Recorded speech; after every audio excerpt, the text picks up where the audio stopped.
The sun was setting over Maple Street, casting long shadows across the neatly trimmed lawns and white picket fences. It was the kind of neighborhood where everyone knew each other's names, where kids rode bikes down the sidewalks, and where life moved at a slow, predictable pace. The houses were all similar, two-story brick homes with flower beds in the front and garages tucked to the side. Everything about Maple Street screamed peace and order. But today something unusual was happening. A moving truck had pulled up to the house at the very end of the block, and people were starting to notice. Neighbors peeked out their windows, curious about the new arrivals. Some stood on their porches, pretending to water plants or check their mail while sneaking glances at the activity next door. Others whispered behind closed doors, wondering who these strangers were and what they might mean for the neighborhood. The family stepping out of the car seemed ordinary enough. There was a tall man with broad shoulders and a warm smile, unloading boxes with ease. His name was Daniel Peterson, though no one knew that yet. Beside him stood his wife, Lisa, a petite woman with curly hair and a calm demeanor.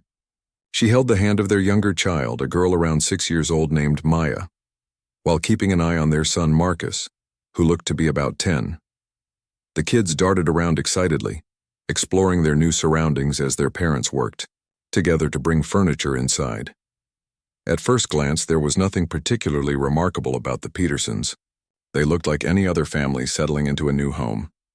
But one detail stood out to the neighbors. The Petersons were black.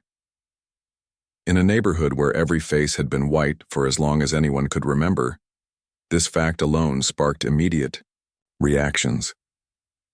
Across the street, Richard Thompson watched from behind his living room curtains. He was a balding man in his late 50s with a round belly and a permanent scowl etched onto his face. To him, the sight of a black family moving in felt like an invasion. Richard had lived on Maple Street for nearly 30 years, and he prided himself on keeping things the way they should be. He muttered under his breath about how this would ruin everything: the property values, the sense of community, the quiet charm of the neighborhood. His wife, Karen, joined him by the window, holding a cup of tea. She didn't say much, but her expression mirrored his unease. Together they stared at the scene unfolding outside, their minds racing with questions. Why had this family chosen their street? What did they want? And most importantly, how could they make them leave? Down the block, Steve and Linda Carter exchanged worried looks as they unpacked groceries in their kitchen. Steve, a middle-aged man with thinning hair and a nervous habit of biting his nails, voiced what both were thinking. "Do you think they'll fit in here?" he asked, glancing toward the house at the end of the street. Linda shrugged, unsure of what to say. She wasn't thrilled about the idea of change, but she also didn't want to seem rude. By evening, word had spread throughout the neighborhood. The Petersons' arrival became the main topic of conversation during dinner tables and phone calls. Some neighbors expressed mild curiosity, wondering if the new family would join the annual summer barbecue or participate in the holiday lights contest. Others, however, were less welcoming. Richard made it his mission to rally support against the Petersons, convinced that their presence would disrupt the harmony of Maple Street. That night, as the movers packed up their truck and drove away, the Petersons sat together in their new living room. Boxes were stacked high around them, and the air smelled faintly of cardboard and fresh paint. Despite the chaos, there was a sense of excitement in the room. For Daniel and Lisa, buying this house represented more than just a place to live. It was a chance to give their children stability, safety, and opportunities they themselves hadn't always had growing up. "We're really doing this," Lisa said softly, leaning her head against Daniel's shoulder.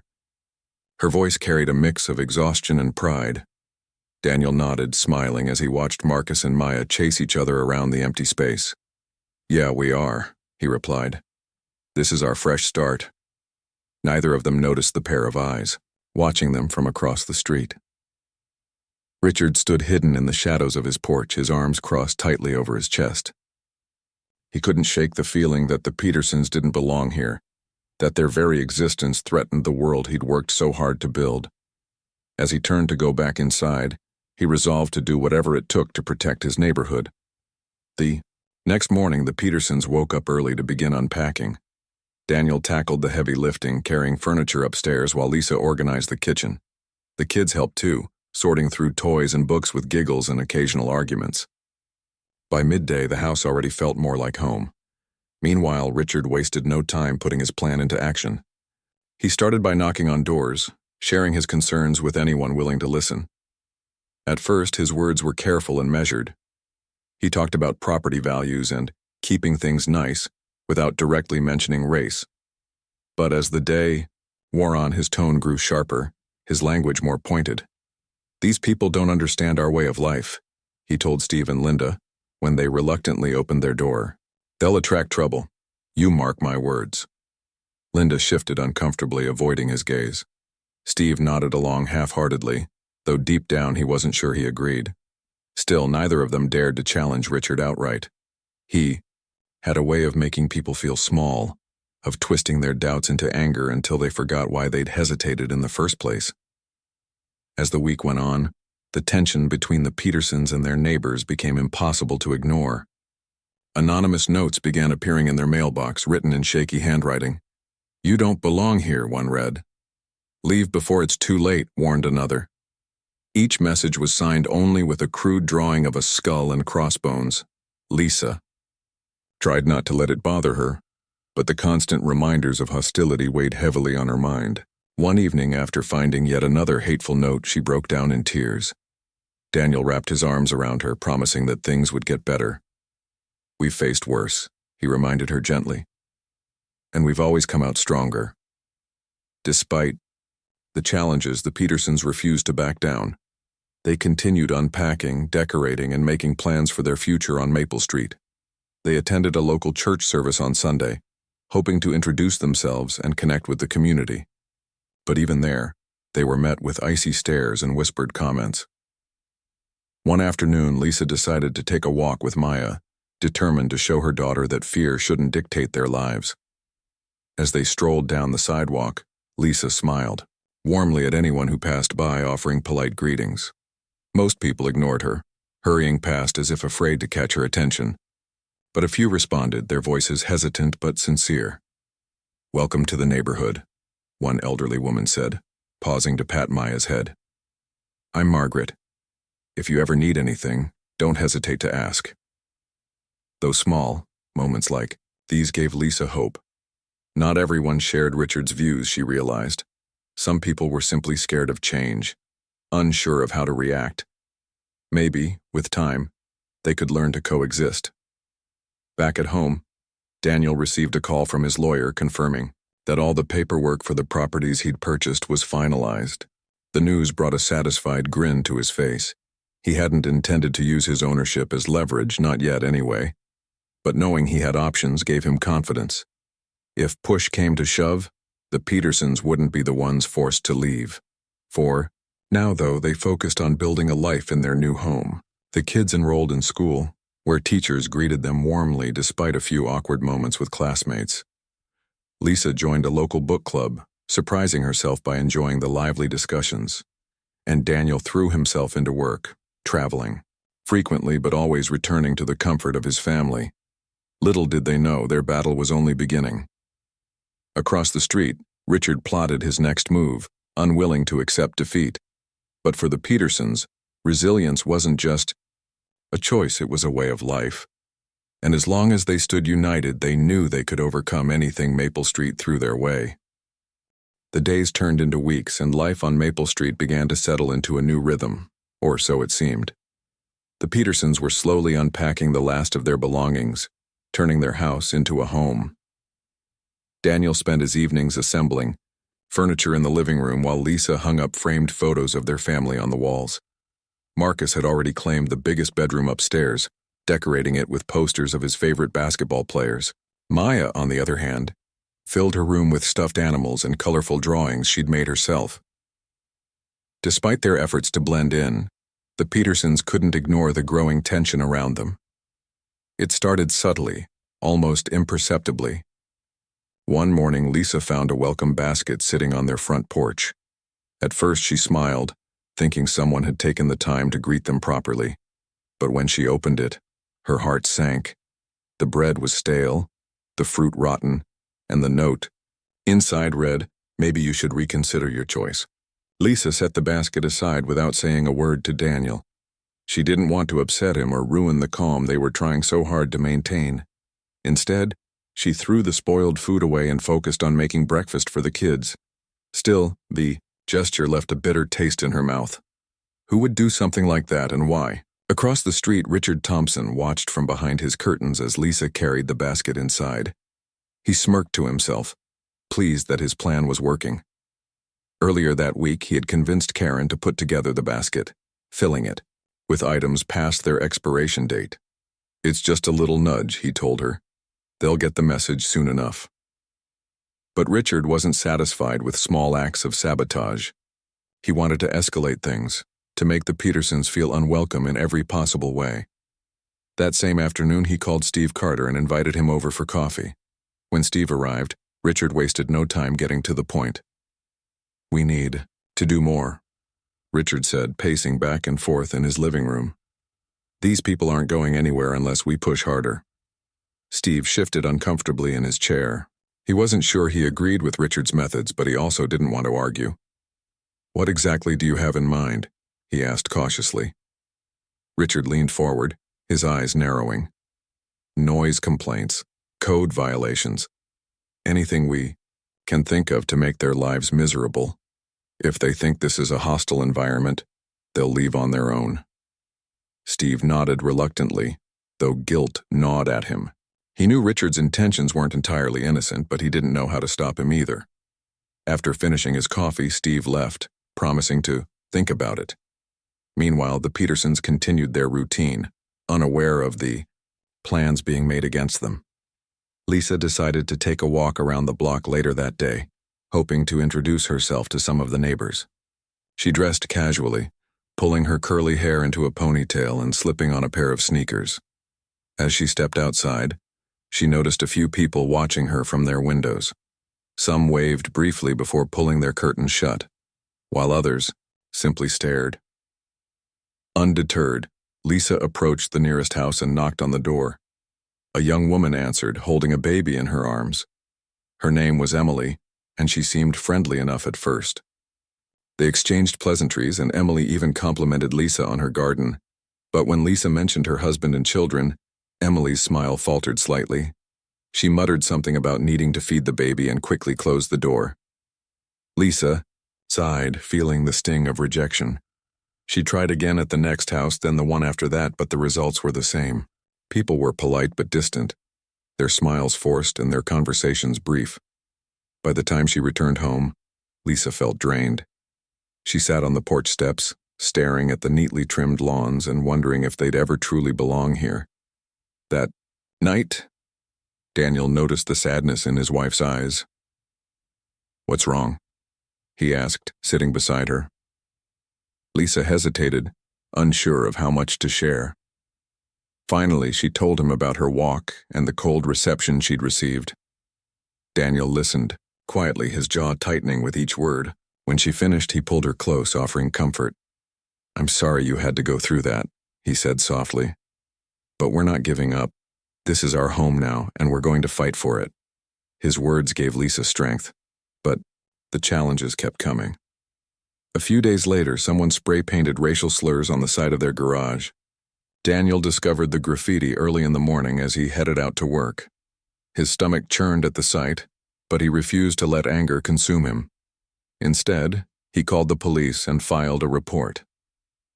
When the officers arrived, they took photos of the vandalism but seemed indifferent to the situation. "Probably just kids messing around," one of them said dismissively. "We'll look into it, but don't expect much."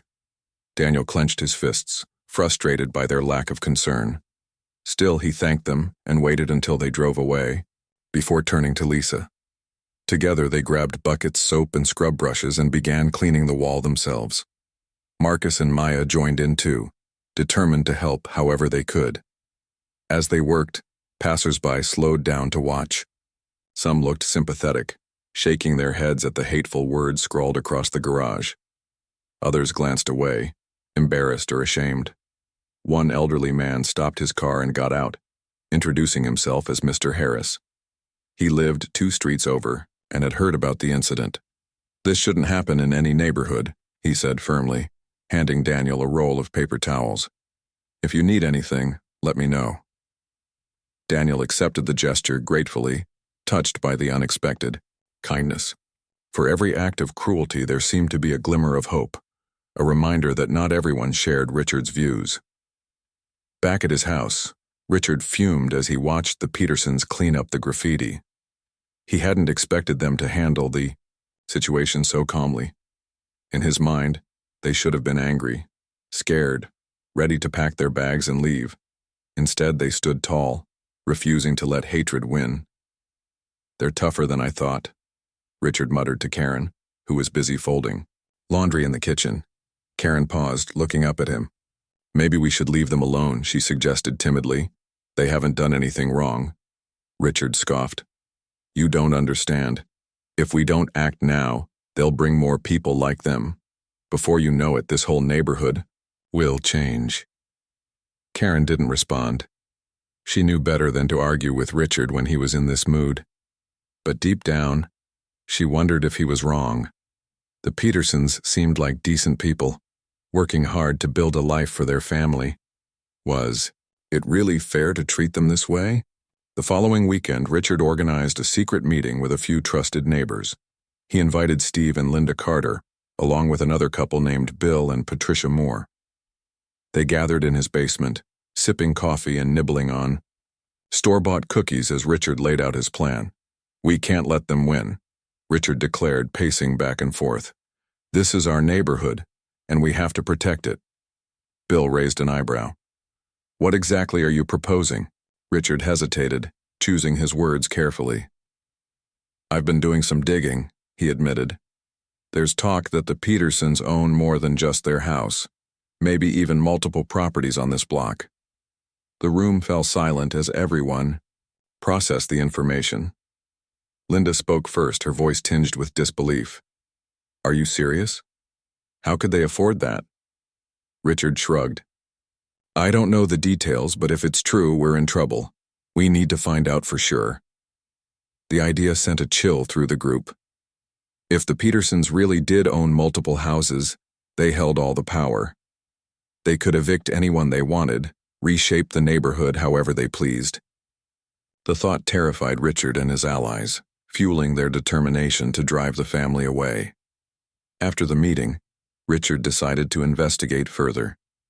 He visited the local county clerk's office, pretending to be interested in property records for tax purposes. What he discovered shocked him. The Petersons didn't just own their house. They owned every single property on the block, including his own. For a moment, Richard stood frozen, staring at the documents in disbelief. His hands trembled as he copied down the information, his mind racing with possibilities.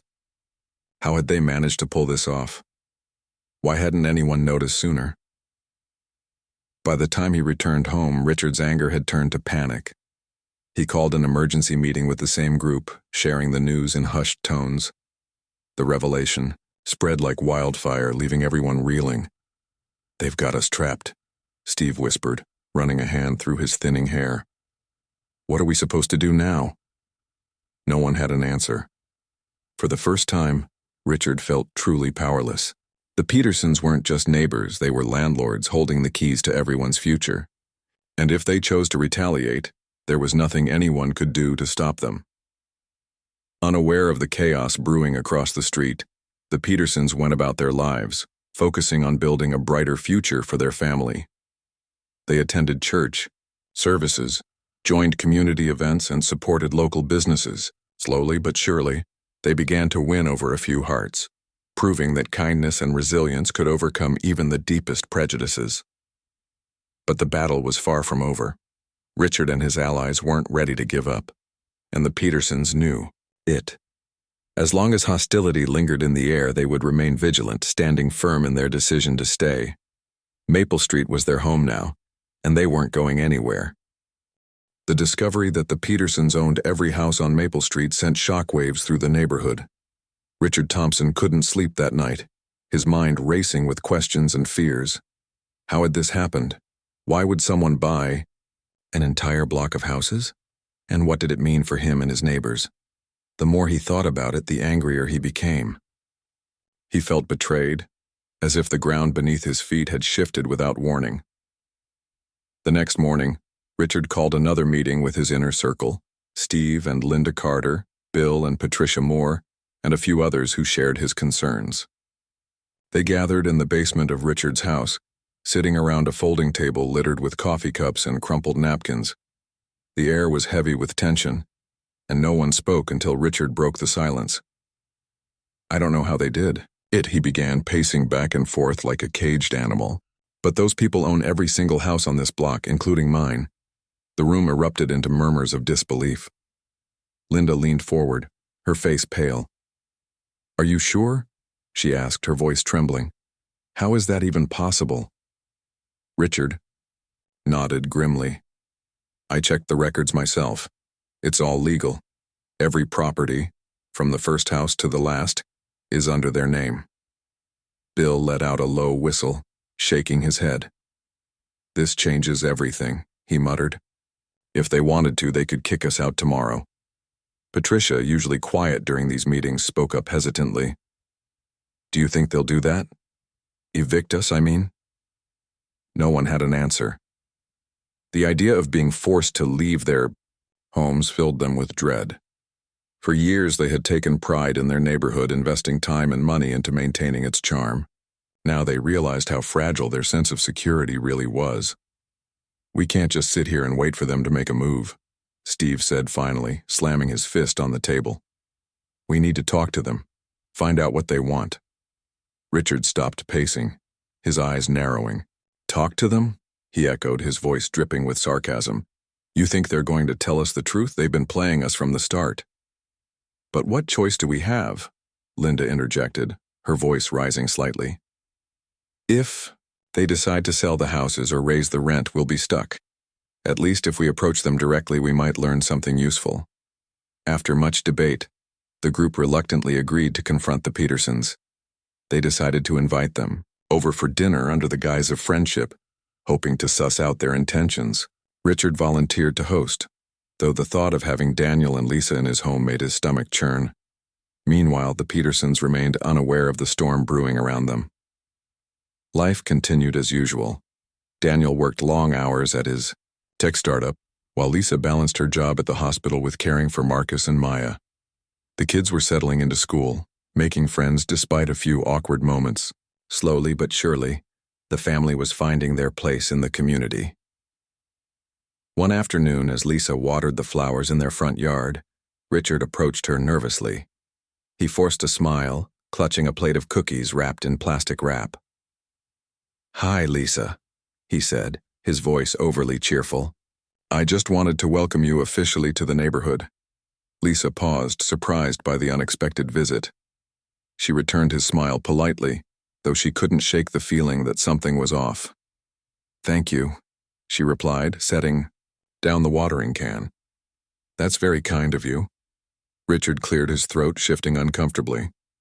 "Listen, Karen and I were wondering if you and your husband might join us for dinner sometime. Nothing fancy, just burgers and potato salad. We'd love to get to know you better."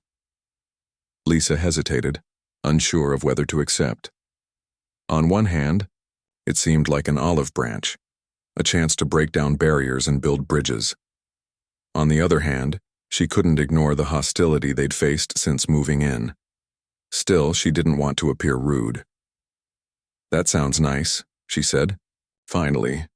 Let me check with Daniel and we'll let you know." Richard beamed, clearly relieved. "Great. I'll look forward to hearing from you." As soon as he left, Lisa went inside to tell Daniel about the invitation.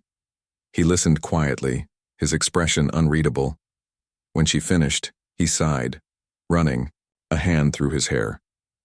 "It's probably a trap," he said bluntly. "They're up to something." "Maybe," Lisa admitted, "but refusing won't help either. If we go, we can at least figure out what they're planning." Daniel reluctantly agreed, though he wasn't happy about it. "Fine," he said, "but we stay cautious. No matter what they say, we don't give anything away." The dinner took place 2 nights later. Richard and Karen greeted the Petersons warmly, ushering them into a cozy dining room decorated with candles and fresh flowers. The atmosphere was tense but polite, with everyone exchanging small talk about the weather and local schools. Daniel and Lisa sat side by side, holding hands under the table for support. Halfway through the meal, Richard steered the conversation toward the topic of property ownership. "So," he began casually, cutting into his burger, "I heard some interesting rumors lately about how you guys are involved in real estate." Daniel raised an eyebrow, feigning surprise. "Oh? What kind of rumors?" "Well," Richard continued, leaning back in his chair, "some folks seem to think you own more than just your house. Is there any truth to that?" Lisa glanced at Daniel, who gave her a subtle nod. She smiled sweetly, choosing her words carefully. "Let's just say we've made some investments in the area. Nothing major, though." The neighbors exchanged nervous glances, sensing that Lisa was holding back. Steve decided to press further. "Investments, huh? Like buying houses?" Daniel chuckled, taking a sip of his drink. "Why so curious, Steve? Thinking of selling yours?" The comment hung in the air, causing an awkward silence. Richard cleared his throat, trying to regain control of the conversation. "It's just unusual, you know. Most families only buy one house at a time. And most families don't have the resources we do," Daniel replied smoothly, his tone firm but not unkind. "But don't worry, we're not here to cause trouble. We just want a safe, welcoming place to raise our kids." His words eased some of the tension, but Richard wasn't ready to let go. "Safe and welcoming, sure," he said, forcing a laugh. "But what happens if things change? What if you decide to sell the houses or bring in new tenants?" Lisa leaned forward, her voice steady. "Then we'll cross that bridge when we come to it. For now, our focus is on building a life, here, just like everyone else." The rest of the evening passed in a blur of forced smiles and guarded comments. By the time dessert was served, both sides were eager to end the charade. As the Petersons prepared to leave, Richard shook Daniel's hand, his grip firmer than necessary. "Thanks for coming," he said, his tone clipped. "We should do this again sometime." "Absolutely," Daniel replied, matching his politeness with a hint of steel.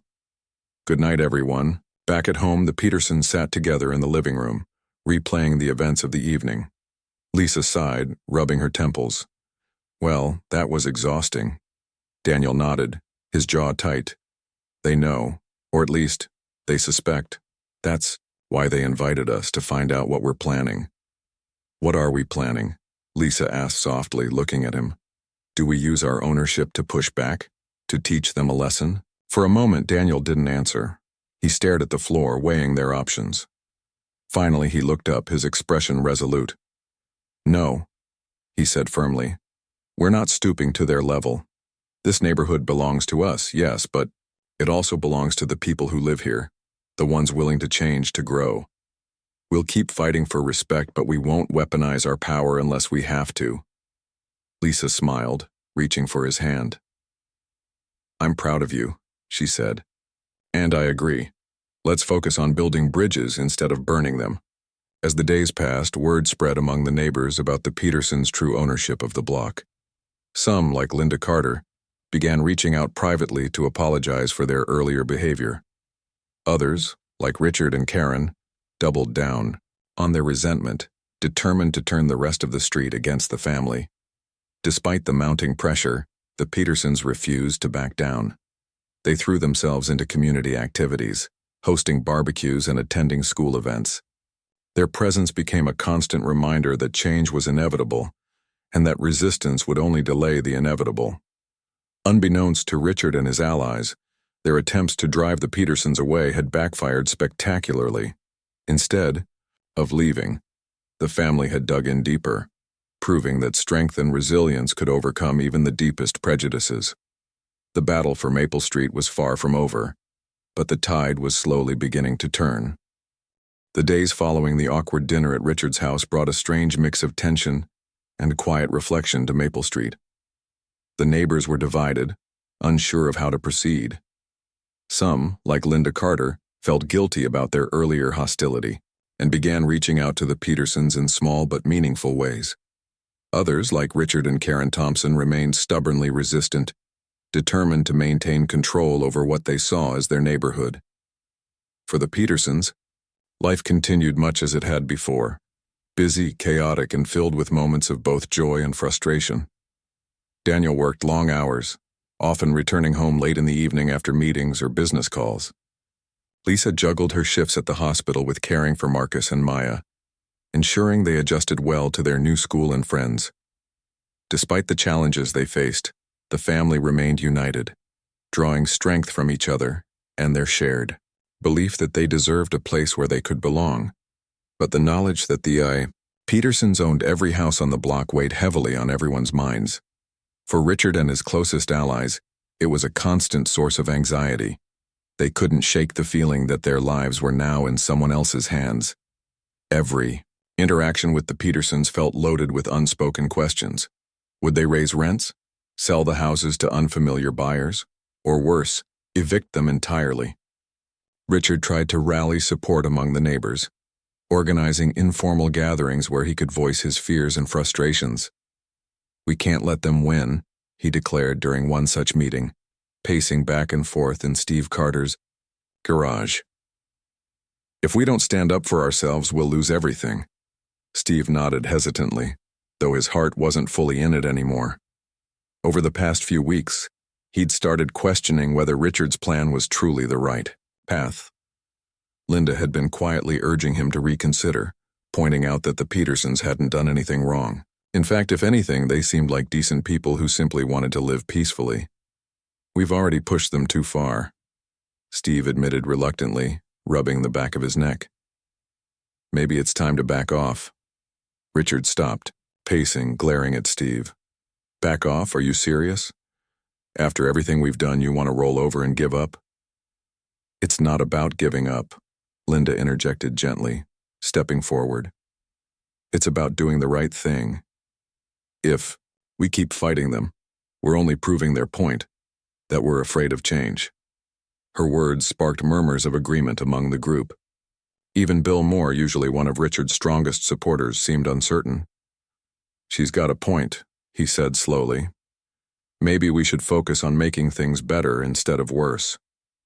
Richard clenched his fists, his face reddening with anger. He couldn't believe what he was hearing. How could they abandon him now when the stakes were so high? "Fine," he snapped, throwing up his hands. "Do whatever you want, but don't come crying to me when they kick you out." With that, he stormed out of the garage, slamming the door behind him. The others exchanged uneasy glances, unsure of what to say. Though they still feared the Petersons' power, many were beginning to realize that continuing down this path would only make things worse. Meanwhile, the Petersons noticed subtle changes in the neighborhood. Linda Carter dropped by one afternoon with a plate of homemade cookies, offering a sheepish apology for her earlier coldness. "I'm sorry if I made you feel unwelcome," she said sincerely. "You've been nothing but kind, and I regret letting fear get the better of me." Lisa accepted the gesture graciously, inviting Linda inside for tea. As they sat together in the living room talking about their families and shared experiences, Lisa sensed a genuine desire to connect. It was a small step, but an important one, a sign that some people were willing to move past their prejudices. Other neighbors followed suit, albeit cautiously. Mr. Harris, the elderly man who had offered paper towels after the graffiti incident, stopped by regularly to chat with Daniel. He admired the Petersons' resilience and often praised them for standing their ground. "You're setting an example for all of us," he told Daniel one evening. "Don't let anyone tell you otherwise."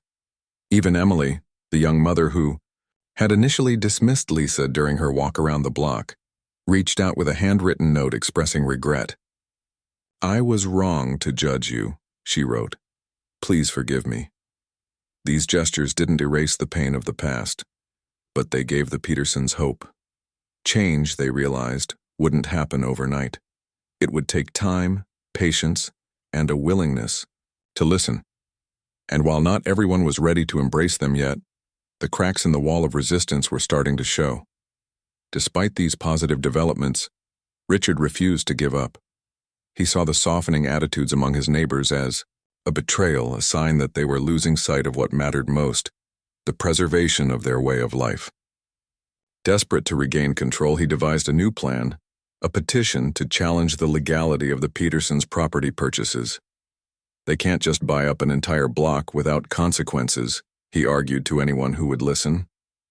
There must be zoning laws or regulations that prevent this kind of thing. We need to fight back legally. To his surprise, very few people supported the idea. Most of the neighbors were tired of conflict and wary of escalating tensions further. "We've caused enough trouble already," Patricia Moore told him bluntly. "Why stir the pot again?" Undeterred, Richard decided to act alone. He spent hours researching property laws online, poring over legal documents and consulting forums for advice. When he couldn't find any loopholes, he became increasingly frustrated. "There has to be something," he muttered to himself, pacing back and forth in his study. "They can't just win like this." His obsession began to take a toll on his marriage. Karen grew weary of his relentless negativity, snapping at him whenever he brought up the Petersons. "Enough, Richard," she exclaimed one night after another heated argument. "This is tearing us apart. Can't you see that?" He ignored her, too consumed by his mission to care. But deep down, doubt crept in. What if he was wrong? What if the Petersons really weren't a threat? These thoughts haunted him, gnawing at his confidence.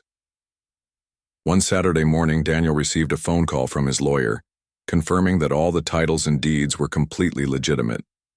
The news brought a sense of relief, though it also came with a sobering realization. The power they held over their neighbors was immense. With a single decision, they could reshape the entire neighborhood. Daniel debated what to do next. On one hand, enforcing their ownership rights might send a strong message about justice and equality. On the other hand, it risked alienating those who were finally beginning to accept them. After discussing it with Lisa, they agreed to take a measured approach.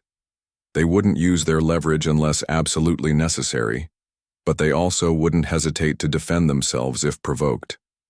That evening, as the sun dipped below the horizon, Daniel stood on the front porch watching Marcus and Maya play in the yard. Lisa joined him, resting her head on his shoulder. "What are you thinking about?" she asked softly.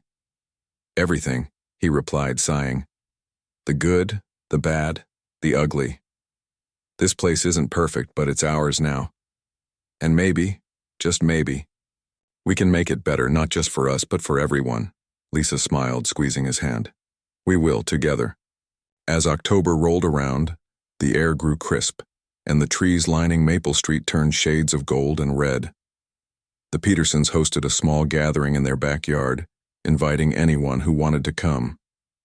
To their surprise, nearly half the neighborhood showed up, including Linda and Steve Carter, Mr. Harris, and even Emily with her baby.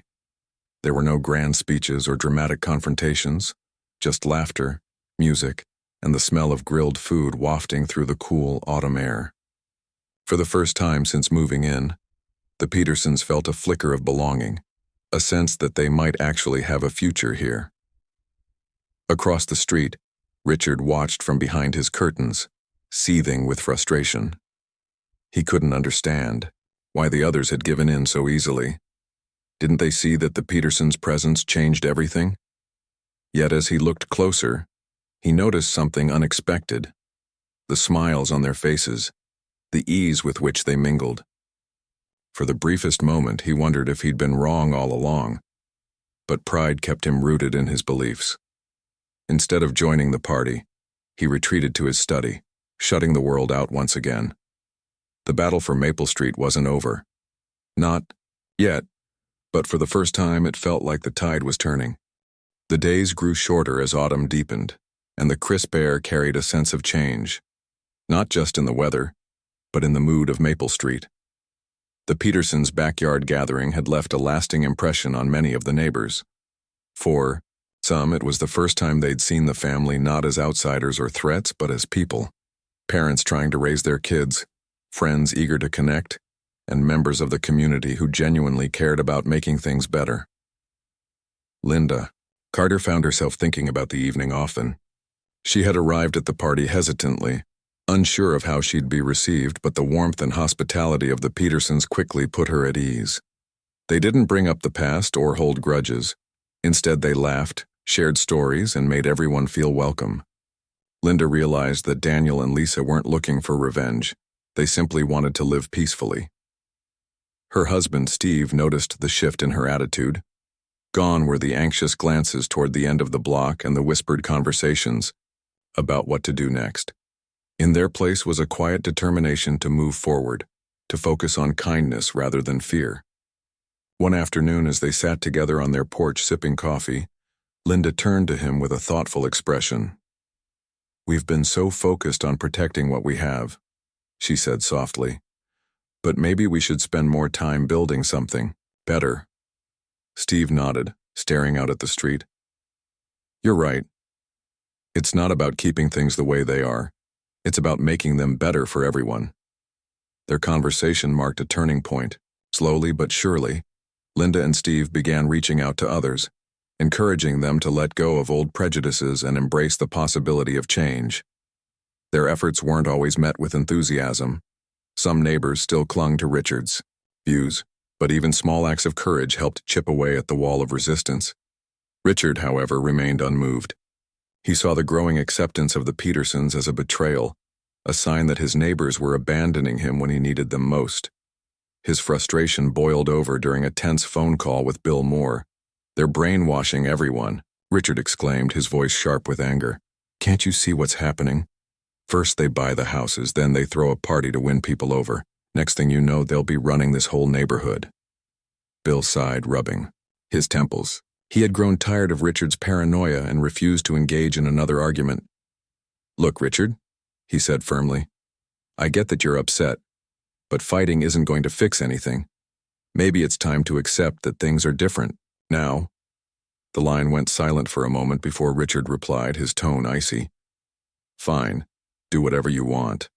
Just don't expect me to sit back and watch while they take over." When the call ended, Richard paced around his living room, muttering under his breath. Karen watched from the kitchen, her heart heavy with worry. She hadn't spoken to her husband much lately. He'd become distant, consumed by his obsession with the Petersons. Though she understood his fears, she couldn't ignore the toll it was taking on their marriage. "Richard," she said finally, stepping into the living room, "this has gone far enough. You need to let it go." He spun around, glaring at her. "Let it go? Are you serious? Did you forget who owns our house? Our lives are in their hands." "And whose fault is that?" Karen shot back, surprising, even herself with her boldness. "We could have welcomed them from the start. Instead, we treated them like enemies. Now look where it's gotten us." Her words struck a nerve. Richard opened his mouth to argue, but nothing came out. For the first time, he felt a flicker of doubt, a nagging thought that maybe, just maybe, he had made a mistake. At the same time, the Petersons continued their efforts to build bridges. Lisa organized a book club meeting at their house, inviting women from the neighborhood to discuss a novel about overcoming adversity. To her delight, several neighbors attended, including Patricia Moore, who admitted she'd never been part of a book club before. "It's nice to meet new people," Patricia said shyly as they settled into the living room. "I guess I've been stuck in my ways for too long." Lisa smiled warmly. "We all have. That's why it's important to keep learning and growing." The discussion that followed was lively and heartfelt, touching on themes of forgiveness, resilience, and the power of community. By the end of the evening, the women exchanged hugs and promises to meet again soon. For Lisa, it was proof that connections could be forged, even in the unlikeliest of places. Daniel, meanwhile, joined a local basketball league, hoping to bond with other fathers in the area. Marcus tagged along to practices, thrilled to play alongside his dad. Over time, Daniel formed friendships with men like Mr. Harris and even Steve Carter, who admitted he'd underestimated the Petersons. "You're good guys," Steve said one evening after a game. "I'm sorry for how things started. I wish I'd known sooner." Daniel shrugged, tossing him a water bottle. "Apology accepted. We're all human. We make mistakes. What matters is moving forward." Despite these positive strides, tension still simmered beneath the surface. Richard hadn't given up on his mission to drive the Petersons away.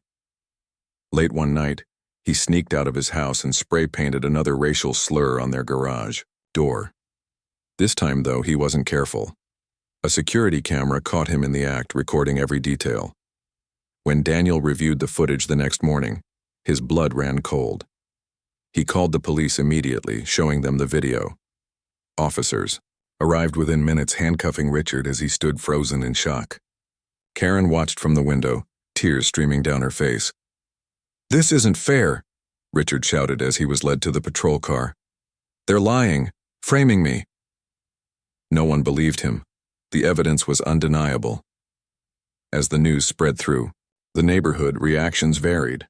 Some, like Linda and Steve, felt a mix of relief and sadness. Others, like Bill and Patricia, shook their heads in disbelief, wondering how Richard had let his hatred consume him so completely. For the Petersons, the arrest brought mixed emotions. On one hand, they were glad that justice had been served. On the other, they couldn't help but feel sorrow for the damage Richard had caused, not just to them but to himself and his family. In the weeks that followed, Karen moved out of the house she shared with Richard, filing for separation. Without her support, Richard struggled to cope with his situation. Locked in a jail cell, he replayed the events leading up to his arrest, haunted by regret. He realized too late that his actions had only strengthened the very thing he feared: change. On Maple Street, life began to heal. Neighbors who had once avoided the Petersons now greeted them warmly, offering smiles and waves. Children played together without hesitation, and adults worked side by side on community projects. The transformation wasn't perfect. Old biases still lingered, but progress was undeniable. One evening, as Daniel and Lisa sat on their porch watching the sunset, Maya tugged at her mother's sleeve. "Mommy," she asked innocently, "are we safe here now?" Lisa looked at her daughter, then at Daniel, before answering, "Yes, sweetheart, we're safe, and we're home." As the stars began to twinkle in the sky, the Petersons held on to hope, for themselves, for their neighbors, and for the future of Maple Street. The weeks that followed Richard's arrest brought a quiet calm to Maple Street. The neighborhood felt different, lighter, as if the heavy cloud of tension had finally lifted. People began to move about freely again, chatting over fences and sharing cups of sugar like they used to. For the Petersons, it marked the beginning of a new chapter, a chance to truly settle in and build a life without fear. Daniel noticed the change almost immediately. At basketball practice, conversations with other fathers grew easier, less guarded. Steve Carter, who once avoided eye contact, now joked with him about their kids' endless energy. Even Mr. Harris, whose wisdom Daniel respected deeply, offered advice on gardening and fixing up the backyard. These small moments of connection reminded him why they'd chosen Maple Street in the first place: for a fresh start, for stability, and for hope. Lisa, too, saw signs of progress. Her book club meetings became a highlight of her week, drawing more participants each time. Women who had initially kept their distance now laughed alongside her, sharing stories about their families and dreams for the future. Patricia Moore, once hesitant to join, confessed one evening how much she appreciated Lisa's patience and kindness. "You've changed things around here," Patricia said softly. "Not just for your family, for all of us." But perhaps the most heartwarming changes came through Marcus and Maya. The children adjusted quickly to school, making friends effortlessly. Marcus joined the school's basketball team, earning cheers from classmates during games. Maya, with her bright smile and love for art, became a favorite among her peers. Their acceptance into the community was a testament to the power of innocence and openness, qualities that many adults struggled to embrace, but which the kids seemed to embody naturally. Despite the positive shifts, not everyone welcomed the changes with open arms. A few neighbors still harbored resentment, though they kept their feelings hidden behind polite smiles and vague excuses. Some refused to attend gatherings hosted by the Petersons, while others avoided crossing paths altogether. Daniel understood that healing wouldn't happen overnight. Old wounds took time to mend and some scars ran too deep to fade completely. Still, he chose to focus on the good, the people who were willing to try, to listen, and to grow. One afternoon, Linda Carter visited the Petersons' house carrying a tray of freshly baked brownies. She smiled nervously as Lisa opened the door. "I wanted to thank you," Linda said, handing over the treat, "for everything. You've shown us what it means to be strong and kind even when it's hard." Lisa invited her inside, and the two women sat together in the kitchen, sipping tea and talking about the past few months. Linda admitted how guilty she'd felt about her role in the early hostility. "I let fear guide me," she confessed, "but seeing how you handled everything, it made me realize we can do better. We have to do better." Her honesty touched Lisa deeply. "We're all human," Lisa replied gently. "We make mistakes. What matters is learning from them and moving forward together." As November rolled around, the air turned colder and the trees shed their last leaves. The Petersons decided to host another event, a holiday block party, to bring the neighborhood closer together. They decorated their yard with twinkling lights and set up tables filled with food and drinks. Music played softly in the background, creating a cozy atmosphere despite the chill. To their surprise, nearly everyone showed up. Neighbors mingled freely, exchanging laughter and hugs. Children darted between the houses, their laughter echoing down the street. Even Karen Thompson, Richard's estranged wife, attended, standing quietly at the edge of the crowd. Though she didn't stay long, her presence spoke volumes about her desire to reconcile with the community she'd once called home. During the party, Daniel took the opportunity to address the gathering. Standing on the porch with Lisa by his side, he thanked everyone for coming and acknowledged the challenges they'd faced. "This hasn't been an easy road," he admitted, his voice steady but warm. "But I believe we're stronger because of it. Change isn't always comfortable, but it's necessary for growth, for understanding, and for building something better." He paused, glancing at Marcus and Maya, who grinned proudly from the sidelines. "Our dream has always been simple, to create a safe, loving environment for our kids. But that dream doesn't exist in isolation. It depends on all of us working together. So tonight, I want to say thank you, not just for accepting us, but for showing us that Maple Street can be a place where everyone belongs." The crowd erupted into applause, some wiping away tears. Linda stepped forward, raising her glass in a toast. "To new beginnings," she said, her voice trembling with emotion.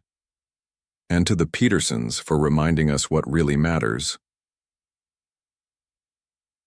In the days after the block party, the sense of unity continued to grow. Neighbors organized a cleanup day, working together to spruce up the streets and parks. Kids planned a winter sledding outing, eagerly anticipating the first snowfall. Even real estate agents who had once approached Daniel with offers to buy back the properties stopped calling, realizing that the Petersons weren't interested in profit, they were invested in people. Richard remained absent, serving his sentence in jail. His absence left a void, but it also allowed others to step up and fill the leadership roles he had once dominated. Steve Carter, inspired by the Petersons' example, took charge of organizing community events. Bill and Patricia Moore volunteered to mentor local youth, using their experience to guide the next generation. Slowly but surely, the neighborhood transformed, not just physically, but emotionally. By December, the holidays brought an extra layer of warmth to Maple Street. Houses sparkled with colorful lights and carolers roamed the sidewalks, spreading cheer. The Petersons hosted a Christmas Eve gathering, inviting everyone to share food, stories, and gifts. It was a night filled with laughter and joy, a celebration of resilience and togetherness. As midnight approached, Daniel stood outside with Lisa, watching fireworks light up the sky. Marcus and Maya chased each other around the yard, bundled in coats and scarves. The sight of his family, happy, safe, and surrounded by friends, filled Daniel with gratitude. "You did it," Lisa whispered, leaning against him. "We did it." Daniel shook his head, smiling. "No, we didn't do this alone. Everyone played a part. It's proof that when people come together, anything is possible." The new year dawned bright and full of promise. Maple Street wasn't perfect. Old prejudices occasionally resurfaced and disagreements still arose. But the community had found a way to navigate those challenges with grace and understanding. The Petersons, once seen as outsiders, had become pillars of strength and inspiration. As spring returned, bringing with it blooming flowers and longer days, the neighborhood thrived. New families moved in, drawn by the sense of belonging that now defined Maple Street. Children played freely, unburdened by the fears of the past. Adults worked together, supporting one another through life's ups and downs. For Daniel and Lisa, the journey had been long and difficult, but worth every step. They had fought for their place, not out of anger or revenge, but out of love and determination. And in doing so, they had taught their neighbors an invaluable lesson: that true strength lies not in division, but in unity. Maple Street would never forget the battles it had fought, or the victories it had won. But as the years passed, those memories would fade into the background, replaced by stories of hope, courage, and the enduring power of community.